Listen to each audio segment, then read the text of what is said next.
പെരുന്നാൾ തിരക്കൊഴിവാക്കാൻ ബീച്ചിലേക്കും കർമ്മയിലേക്കും പോകാനും വരാനും 2 വഴി. പെരുന്നാൾ പ്രമാണിച്ച് പൊന്നാനി ബീച്ചിലേക്കും നിളയോരത്തും എത്തുന്ന വിനോദസഞ്ചാരികളുടെ വാഹനയാത്ര തിരക്കൊഴിവാക്കാൻ വൺവേ സംവിധാനവും പ്രത്യേക പാർക്കിംഗ് സ്ഥലങ്ങളും ഒരുക്കുവാൻ വിവിധ സർക്കാർ വകുപ്പുകൾ സംയുക്തമായി ചേർന്ന യോഗത്തിൽ തീരുമാനമെടുത്തു. ബീച്ചിലേക്കും നിളയോര പാതയിലേക്കും എത്തുന്ന വാഹനങ്ങൾ കോടതിപ്പടി, ജിം റോഡ്, പഴയ ചമ്രോട്ടം കടവ് വഴി മാത്രമാണ് പ്രവേശിക്കേണ്ടത്. ചാണ റോഡ്, ചന്തപ്പടി, കുറ്റിക്കാട്, ഈശ്വരമംഗലം ശ്മശാനം എന്നിവിടങ്ങളിലൂടെയാണ് പുറത്തേക്ക് പോകേണ്ടത്. വെള്ളിയാഴ്ച, ശനി, ഞായർ ദിവസങ്ങളിലാണ് ഈ നിയന്ത്രണം നിലനിൽക്കുക. പൊന്നാനി നഗരസഭ, Ponnani police, coastal police, revenue, motor vehicle എന്നീ വകുപ്പുകളിലെ മേധാവികളാണ് യോഗത്തിൽ പങ്കെടുത്തത്. കടലിന്റെയും നിളാനദിയുടെയും പ്രകൃതിരമണീയമായ സൗന്ദര്യം ആസ്വദിക്കാൻ ജില്ലയ്ക്കകത്തും പുറത്തുനിന്നും ധാരാളം പേർ വാഹനങ്ങളിൽ വരുന്നവർക്ക് തിരക്കുമൂലമുണ്ടാകുന്ന പ്രയാസങ്ങൾ ഒഴിവാക്കാനുള്ള തീരുമാനങ്ങളുമായി എല്ലാവരും സഹകരിക്കണമെന്ന് യോഗം ആവശ്യപ്പെട്ടു. നഗരസഭാ ചെയർപേഴ്സൺ CV സുധ അധ്യക്ഷത വഹിച്ചു. വൈസ് ചെയർപേഴ്സൺ CP സക്കീർ, സ്ഥിരം സമിതി അധ്യക്ഷന്മാരായ റീന പ്രകാശൻ, ഷനൽകുമാർ, TK മഷൂദ്, ഹസീന, കൗൺസിലർമാരായ TK Ashraf, deputy tahsildar Jismon P Varghese, police sub inspector Andrew Francis, coastal police sub inspector Sivakumar, assistant motor vehicle inspector Arunkumar PC, നഗരസഭാ secretary Sajiroon, clean city manager Mohanachandran എന്നിവർ സംസാരിച്ചു. നിളയോരത്താണെങ്കിൽ വലിയ രീതിയിലുള്ള ഗതാഗത കുരുക്കാണ്. 1 മണിക്കൂറോളം ബ്ലോക്ക് ആവുന്ന സ്ഥിതിയിലാണ് എല്ലാ റോഡുകളും. അപ്പോൾ അത് എങ്ങനെ നമുക്ക് സുഗമമായിട്ട് തിരക്ക് കുറയ്ക്കാൻ എങ്ങനെ നമുക്ക് ചെയ്യാൻ കഴിയുമെന്ന രീതിയിലേക്കുള്ള ചർച്ചയും അത് പ്രായോഗികമാക്കുന്ന രീതിയിലേക്കുള്ള നമ്മളെ സംബന്ധിച്ച് ഏത് സീസണിലും നമ്മൾ ഏറ്റവും അധികം പ്രിക്കോഷൻ എടുക്കേണ്ട ഒരു കാര്യമായിട്ടാണ് ഈ പുഴയിലൂടെ അല്ലെങ്കിൽ കടലിലൂടെയുള്ള ബോട്ട് സവാരി വരുന്നത്. അത് നമ്മൾ ശ്രദ്ധിക്കണം. ബാക്കി ട്രാഫിക്ക് നമുക്ക് സുഖമായിട്ട് ഇപ്പം പോലീസിൻ്റെ സഹായത്തോടു കൂടെ ഭംഗിയായി നമുക്ക് നടത്താൻ കഴിയും.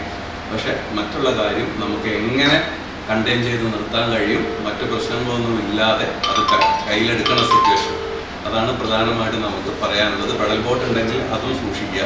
അവിടെയും മറ്റു തരത്തിലുള്ള ബുദ്ധിമുട്ടുണ്ടെങ്കിൽ അതിൽ ലൈഫ് ഗാർഡ് ഉണ്ടാവണം, മറ്റ് സൗകര്യങ്ങൾ അവിടെ ഉണ്ട് എന്നുള്ളത് ഉറപ്പുവരുത്തുക. കർമ്മ റോഡിലും പൊന്നാനി ബീച്ചിലും വരുന്ന സഞ്ചാരികൾക്ക് യാതൊരു തടസ്സവും ഉണ്ടാകാത്ത രീതിയിൽ അവരുടെ സുരക്ഷയും ഗതാഗത സൗകര്യവും മുൻനിർത്തിക്കൊണ്ട് തന്നെ മുനിസിപ്പാലിറ്റിയും മറ്റ് ഉദ്യോഗസ്ഥ പ്രതിനിധികളുമായി വളരെ വിശാലമായ ഒരു ചർച്ച നടത്തുകയും അതിനോടനുബന്ധിച്ച് അന്നേ ദിവസം ബീച്ചിലേക്ക് വരുന്ന മുഴുവൻ വാഹനങ്ങളും ഹാർബറിനോട് ചേർന്നുള്ള പാർക്കിംഗ് ഏരിയകളിൽ പാർക്ക് ചെയ്ത് കാൽനടയായിട്ട് ബീച്ചിലേക്ക് പോകുന്നതിനും മറ്റ് കർമ്മ റോഡിലേക്ക് വരുന്ന വാഹനങ്ങൾ ഹാർബറിൻ്റെ എൻഡ് വഴിയും പൈതൽ ജാറം എൻഡ് വഴിയും അകത്തേക്കും പുറത്തേക്കും പ്രവേശിക്കുന്നതിനും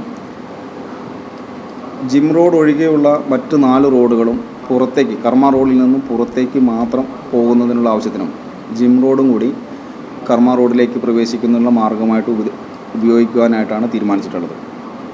അന്നേ ദിവസം തിരക്കുള്ള സമയങ്ങളിൽ അനുഭവപ്പെടുന്ന ഈ ഒരു അസൗകര്യം പ്രാദേശികമായി വീടുകളുള്ളവരും അവിടെ വസിക്കുന്നവരും പോലീസുമായി സഹകരിക്കണമെന്ന് അഭ്യർത്ഥിക്കുകയാണ്.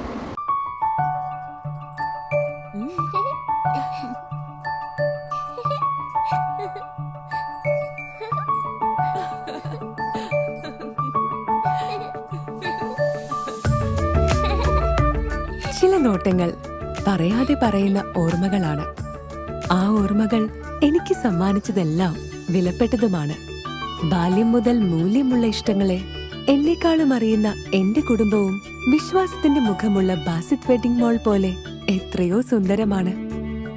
അതെപ്പോഴും കൂടെ ഉണ്ടാവുമെന്നത് ഞങ്ങളുടെ തീരുമാനമാണ്. ആ തീരുമാനം നിങ്ങളുടെ ഇഷ്ടങ്ങളാവട്ടെ.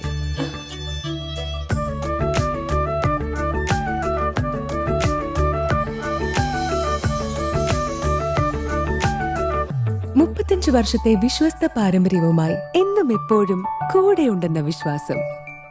Basit wedding mall, Basith arcade, Poongottukulam, Tirur.